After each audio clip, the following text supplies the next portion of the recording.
In this video, we're going to start to learn about personality by going over one of the most widely used, popular, and best ways of understanding and conceptualizing people's personalities, the Big Five personality traits, represented by this acronym, OCEAN. But before I tell you about the Big Five personality traits and OCEAN, let me just provide a simple definition of personality. In psychology, when we talk about personality, we're talking about an individual's characteristics, emotional responses, thoughts, and behaviors, so lots of different things, that are relatively stable over time. So not so much the moment-to-moment emotions, but generally across time and space. So the Big Five personality traits, before I tell you what they are, let me just tell you a little bit about what this approach is and what it looks like. So as you know, it's a trait approach. So we have 5 different traits that we categorize people, but it's not so much a categorical approach, it's a dimensional approach, meaning even within a given trait, it's not like you have that trait or you don't. In contrast, you can be on a spectrum. You can have a lot of this trait or a little bit of this trait or very, very, very little of this trait, you know what I mean? So this is what we mean when we say it's a dimensional trait approach to understanding and quantifying people's personalities, and it seeks to boil down personality to its elemental parts. That is, these 5 key dimensions, these 5 key traits that we believe in psychology can describe all sorts of different aspects of people and relates to all sorts of real behaviors and real-world outcomes that we care about. So let me tell you what they are. Remember the acronym OCEAN. Here's the O. Openness to new experiences. And I'm just going to name them for now before I get to a few specifics about each in future slides. The C stands for conscientiousness. The E stands for extraversion. The A stands for agreeableness. And finally, the N in OCEAN, neuroticism. So let me tell you about all of these in turn, starting with openness, which is just a tendency to enjoy new experiences and ideas. Some people refer to this as open-mindedness, which focuses more on the ideas aspect, but new experiences is part of this whole openness dimension as well. Now, what are some things that relate to this? What are some qualities or some aspects of openness? Well, openness in terms of wanting to experience new things, feel new things, engage in new sorts of behaviors, your openness to different kinds of ideas that maybe aren't consistent with your own pre-existing ideas. These are all a part of openness.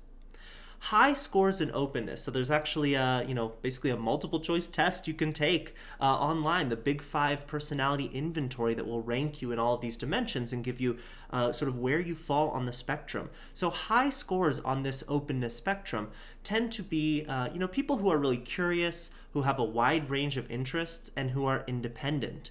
And a quote that sort of characterizes this, if you resonate with this, you might be high in openness.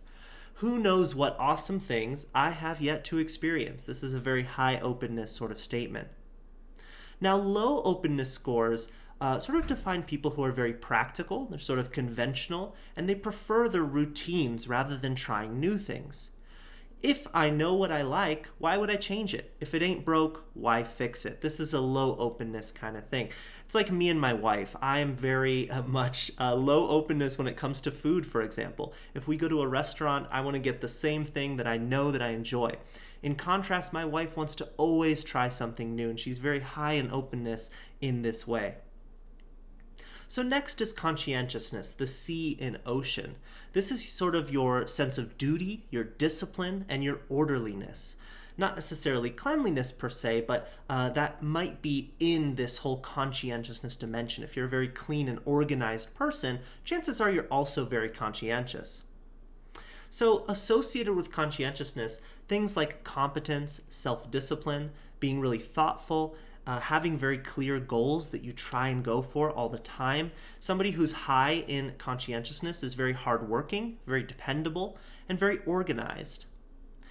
Now, conscientiousness is a great thing in terms of the correlations we find with other important outcomes that we care about. People who are high in conscientiousness tend to live longer, perhaps because they're conscientious about their health and exercising, things like that. People who are high in conscientiousness tend to do very well in work and school, get good grades, they do well in their academics, and they tend to have better and longer lasting marriages. In contrast, people who are low in conscientiousness tend to be more impulsive, they can be a little bit careless at times, and much more disorganized.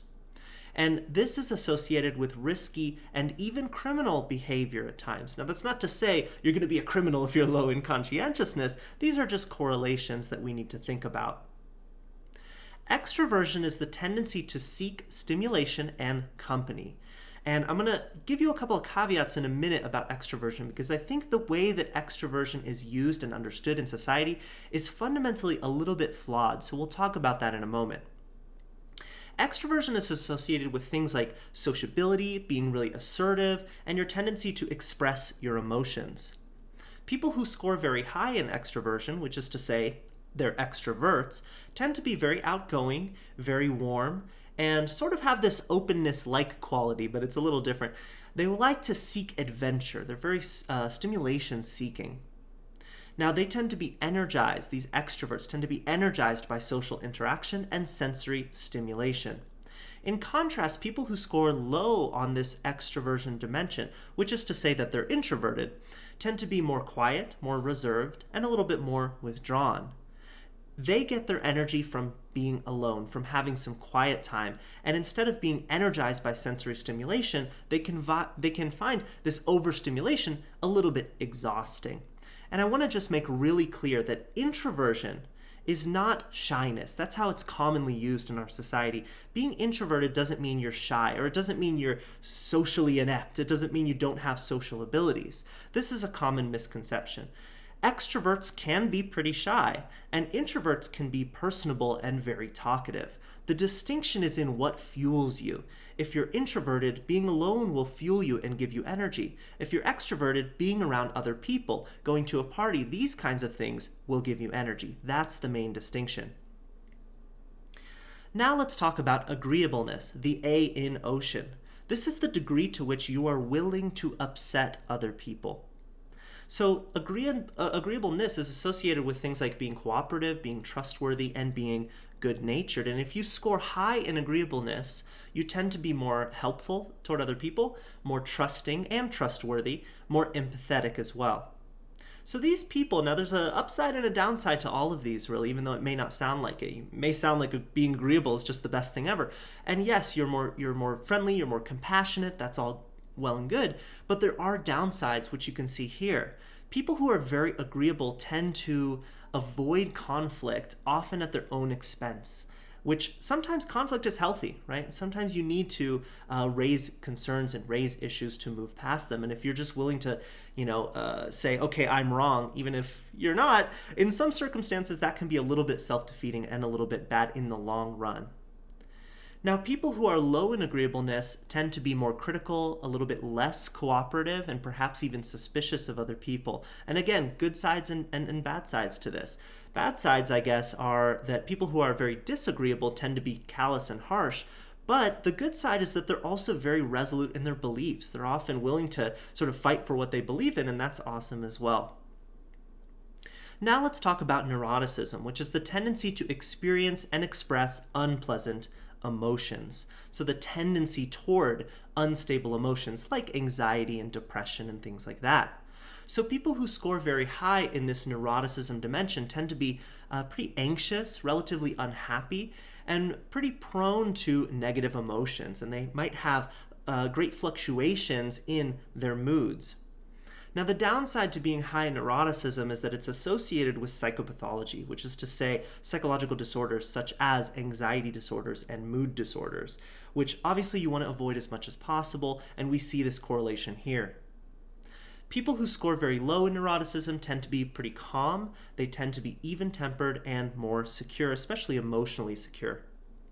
Now, how do these traits differ? How do they change across the lifespan? Well, they can change across the lifespan. There is, as we'll talk about in a future video, a genetic component to personality that is very strong, but that's not to say that you can't change your personality. We find that these traits are fairly volatile before age 30 and they change quite a bit, but that they're relatively stable after age 50. Now, what does the trajectory look like? As people get older, not everybody, but on average what we find is that agreeableness and conscientiousness tend to increase, whereas the other three traits tend to decrease. So openness, extraversion, and neuroticism tend to decrease.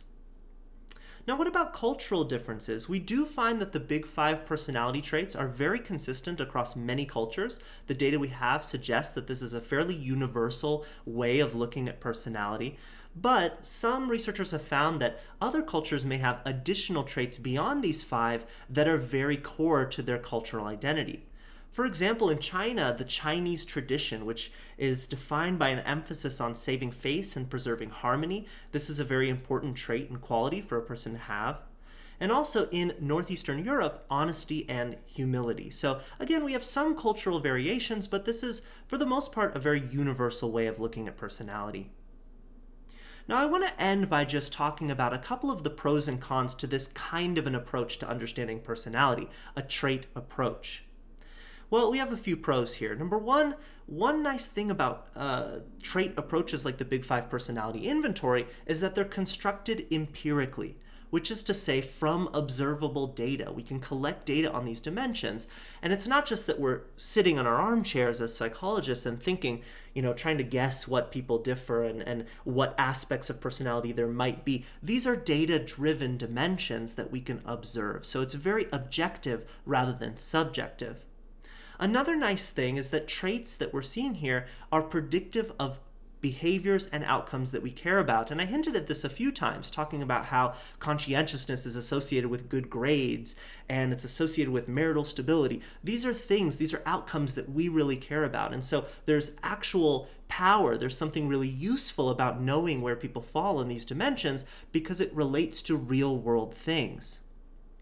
Now, there are some cons. Number one, these sort of trait approaches tend to focus on self-report methods, which means you sit down, as I hinted at before, and you take a multiple choice test, and that determines where you fall. And this has limitations because people can fake responses, for example. They can try and look more conscientious than they actually are, sort of maliciously.